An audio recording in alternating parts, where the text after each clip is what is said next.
Hey, what's up everybody? This is Dan with The Game Adventure, and I am so excited to introduce you to one of my favorite video games of all time. I played this to death when it first came out, and now I'm really enjoying the remaster, Plants vs. Zombies Replanted. I'm excited to give you a bunch of tips and strategies to help you get all the way through that final boss. Let's get started.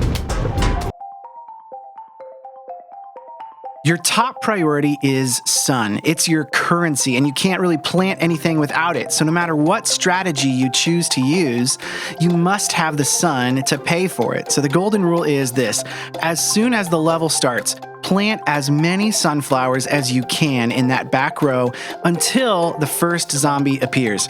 And you have more time than you think. Even after that first zombie shows up, a single pea shooter can take him down as long as it has about 2 squares of travel. So you can actually let him get pretty close.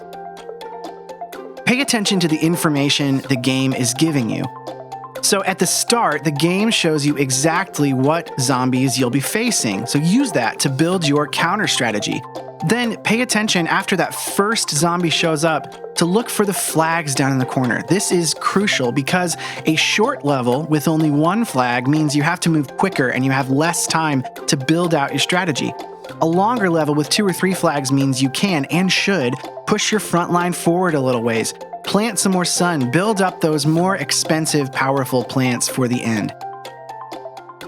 Staging is so important. I'd recommend lining up your seed packets in the order you plan to plant them on the board. It just makes it easier later when you're in a hurry. Then plant your most valuable plants, like your sunflowers, at the back. Plant your cheaper, more disposable plants and defenses out front. You want the cheap stuff to get eaten first. And then don't build up one row at a time. Instead, plant a pea in one row, and then a walnut in another, and then a pea in a different row. That way, you're never caught completely defenseless in just one lane. So a regular zombie takes about 10 hits from a pea. A cone head, though, takes almost 3 times that.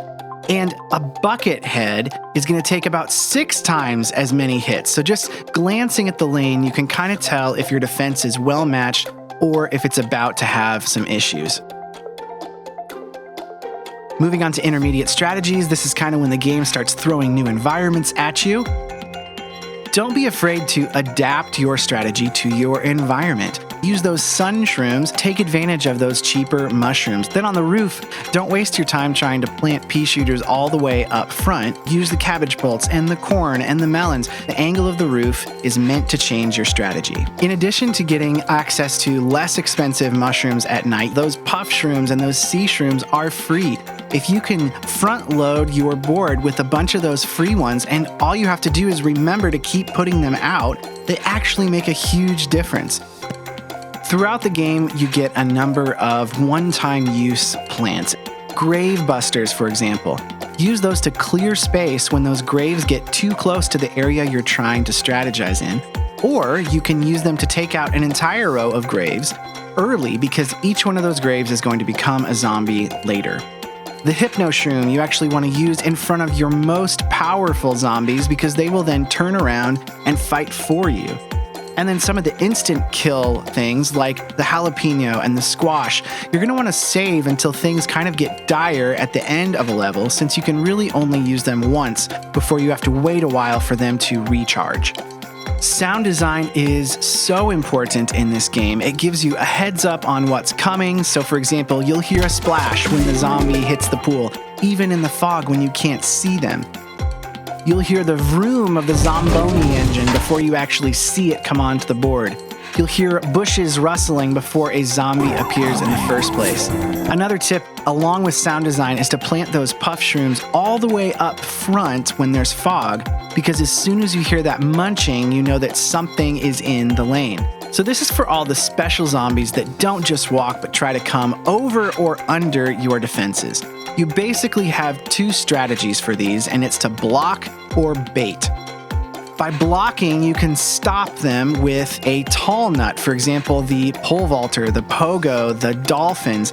But another option is to bait them into jumping sooner than they want, and then put something behind it, something like the chomper or the potato mine. The other option for things going under is kind of the same principle. So with miners, you can put a split pea somewhere in your mix, Alternatively, you can try to use a magnet shroom to take that pick away from them and make them stumble through the level like everybody else. As the game progresses, you're going to get some shiny new plants that are going to grab your attention, but that doesn't mean that it's your only option for the next level. Sometimes the game will give you a super expensive plant, but the level ahead is just too short to even build up enough sun to use it. So pay attention to the zombies they're sending, not just the plant they're giving you to use.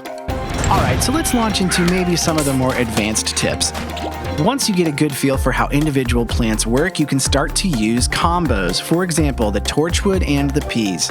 A pea goes through the torchwood and lights on fire and ends up doing double the damage.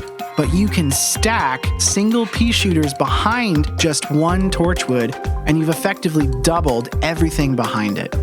Another trick is the fire peter, or a 3-peter in the second lane from the outside, and then one torchwood in front of those, and you've actually covered your entire board in fire peas. This layer defense that I lovingly refer to as the walnut sandwich is my personal favorite. So basically the zombie stops at the walnut and starts eating, and while he's standing there, the spikeweed is doing damage. The walnut protects the chomper, giving it time to digest, and it's a strategy that will actually last for a long, long time. The roof brings a really annoying enemy with the bungee zombie, and the best way to deal with him is this umbrella leaf plant. You can actually plant the umbrella leaf in kind of a checkerboard pattern to protect the majority of your plants from both bungee zombies and catapults. The last level is kind of just chaos. It's almost unfortunate that this strategy game gets to the final level and just ends up throwing strategy out the window, but there's a few tips I can give you. First, line up as many of those melon pults as you can, because you can only hurt the boss when he lowers his head. So the real trick comes in with jalapenos and ice shrooms. He's going to shoot ice balls that you can counter with a jalapeno, which stops it from crushing all your plants. And he's going to shoot fireballs that you can counter with an ice shroom to freeze it. But the real beauty is when he lowers his big head, you can use the ice shroom to freeze him in place for a little longer than he usually would stay, and then hit him with as many jalapenos as you possibly can. And that's it. Hopefully these strategies will help you to enjoy this game as much as I have. The music will get stuck in your head. Go plant some plants and kill some zombies, and let me know what your favorite tip in the comments was, or share one that I missed.